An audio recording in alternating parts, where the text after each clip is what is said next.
gol, deu um soco na bola, Rafael, a sobra da bola, Martins subiu, não achou, Piton caiu dentro da grande área, o Arthur mandou seguir na disputa com o Patrick, sobra da bola ainda para o time do Corinthians, Martins, Piton tá caído, segue caindo, a bola sai, agora o time do Corinthians vai pressionar o Daronco.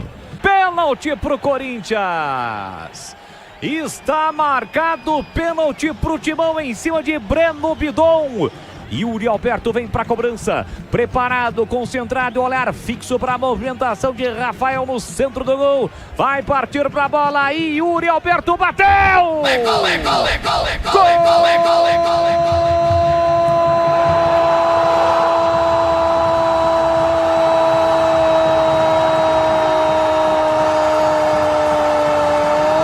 Gol do Corinthians!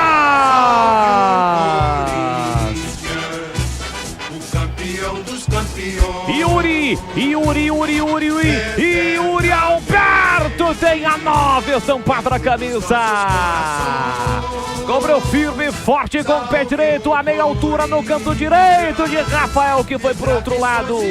Um pênalti muito bem cobrado, pênalti convertido. Explode a Fiel em Itaquera, vibra, Fiel e Yuri Alberto coloca lá dentro. Cobrando o pênalti na marca de 30 minutos de bola rolando do primeiro tempo. Solta o grito, grita comigo, Fiel torcida. Tá registrado em Itaquera o gol do artilheiro Yuri Alberto.